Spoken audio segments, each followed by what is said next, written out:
Welcome to the Mobile Economy Podcast. This week, Dominique Jabor and I take a road trip through Research Triangle Park and the surrounding areas, looking to see what office buildings have repopulated, which ones have not, even come across a food truck and a car show. Here's a quick tour of Research Triangle Park, North Carolina.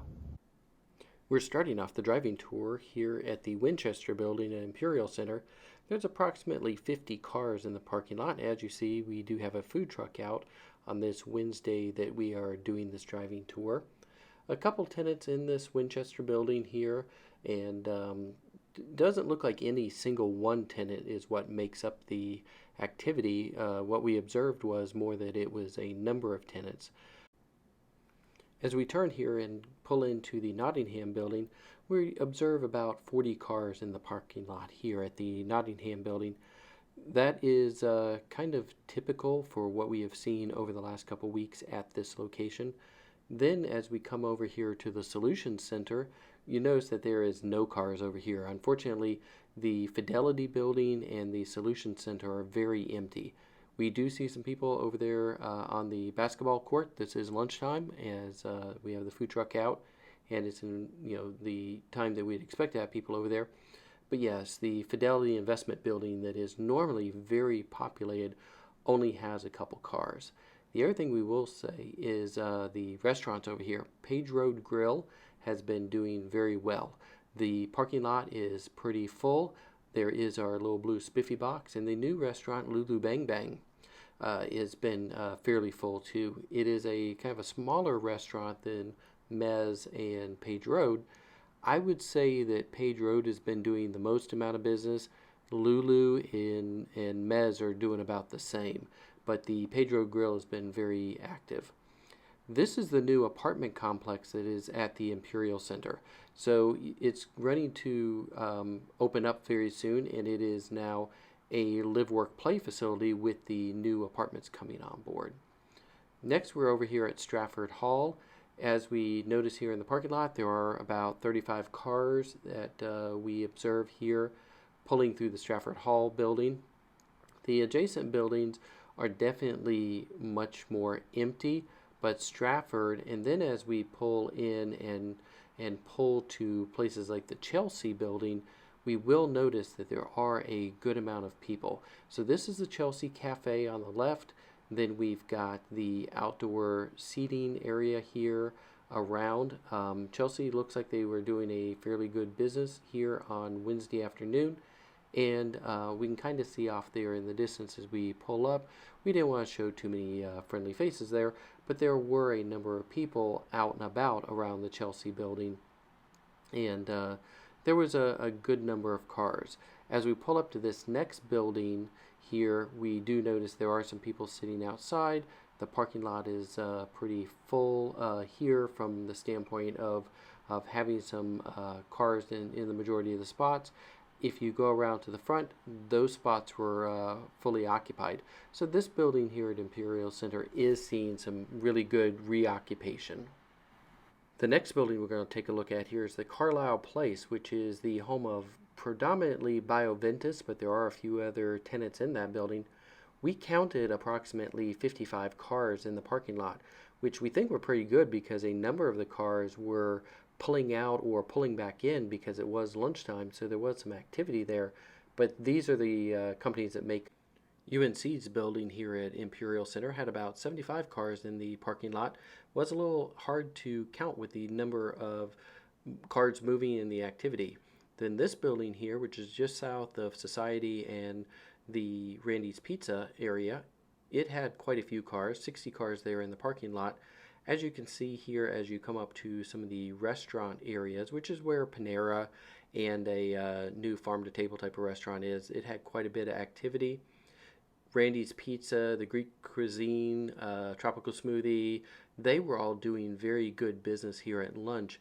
That parking lot, we're a little bit later than lunch here, still had a good amount of flow, and so did some of the others. Here we're coming on Miami Boulevard up to Central Park. So we've left the Imperial Center location, and this is at Central Park 2.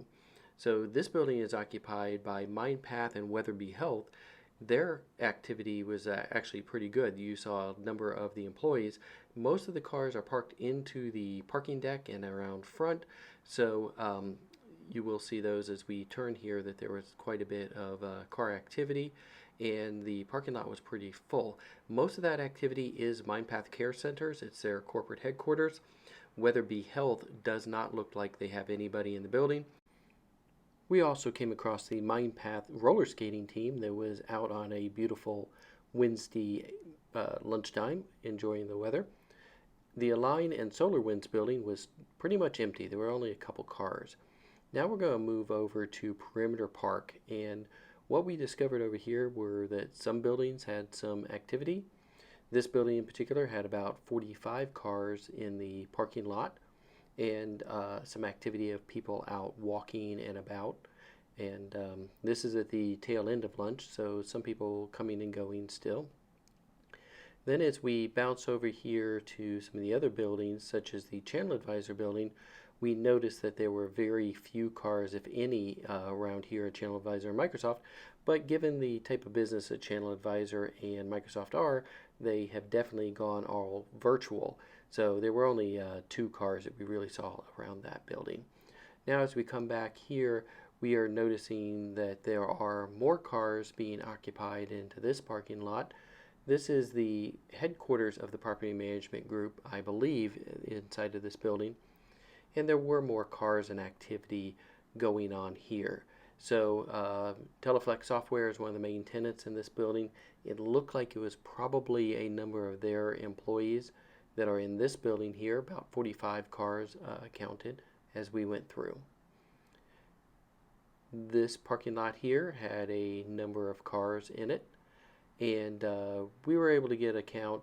This is predominantly Progress Software is whose name is on the building, and it looked like that there were a good number of people, approximately 40 cars, in the parking lot on this day. We're still at Perimeter Park, and this is the Lenovo building. It's decent. It's not very packed, but there was a good number of cars and activity at this building. Then as we come over here to Spectrum, this is where a lot of the people are. We estimate at 250 cars over here. Again, this one was very hard to count because there were so many cars, the size of the building, and with the amount of activity going on. But there were a lot of people at the Charter Spectrum building over here at Perimeter. This one surprised me a little bit. This is the Varonis building, which was totally empty.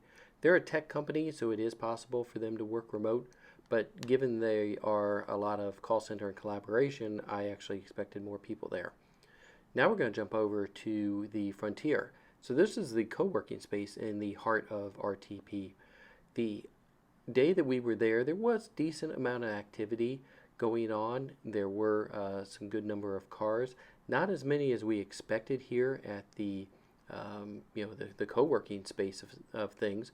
As we go around to the back and back behind the new box yard, there were a number of cars back here. But the co-working space, I think because a lot of their masking restrictions and space out situations, you do find that there are a little less people there.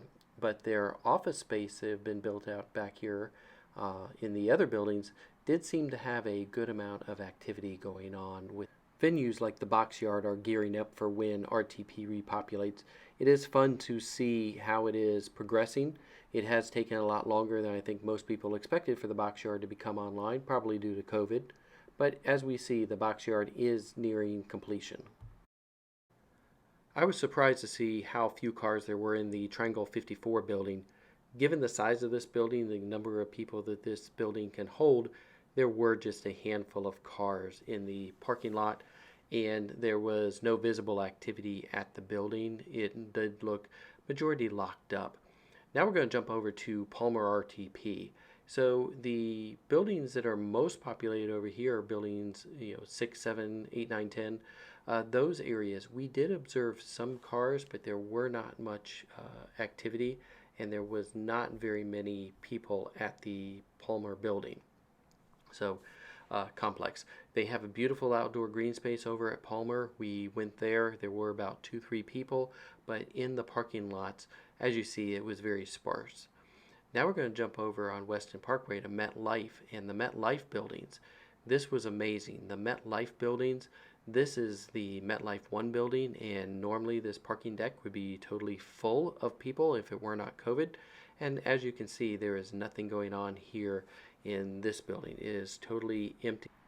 One observation I'd make is like this LabCorp building and these small industrial parks, they actually are pretty populated.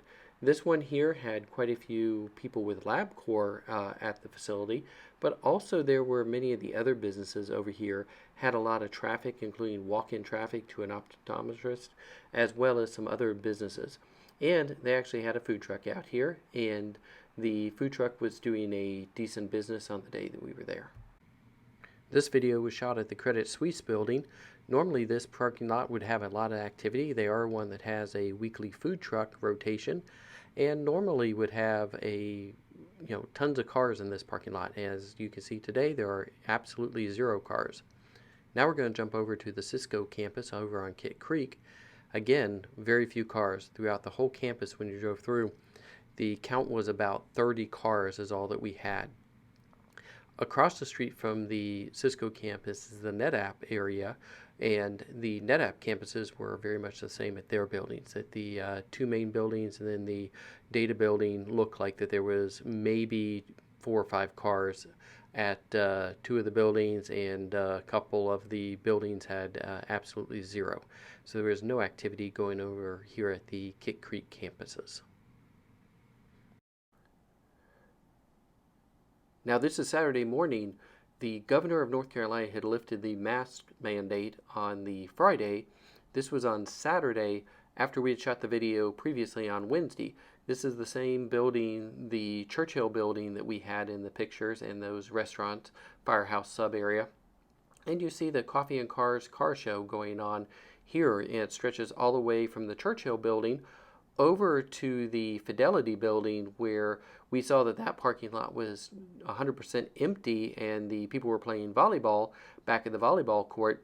Now you see here on Saturday that there is a number of people out about, and this car show is a very big draw for the area there. So this area does get utilized, but not during the office hours. So we're starting to see some population of the area back for the car shows and the recreation event, whereas that building is sitting mostly empty and not being used by the tenant on the weekdays. But this was a very good event out there at the Imperial Center, and happy to see so much activity and the popularity of this car show. Hope you enjoyed this video. If you like these videos from Moblz and the Mobile Economy Podcast, please give us a like, give us a follow, send us a comment. Tell us what you think about the videos that we're putting out here and what you think about repopulation of office parks and office buildings around your area and the Research Triangle Park area.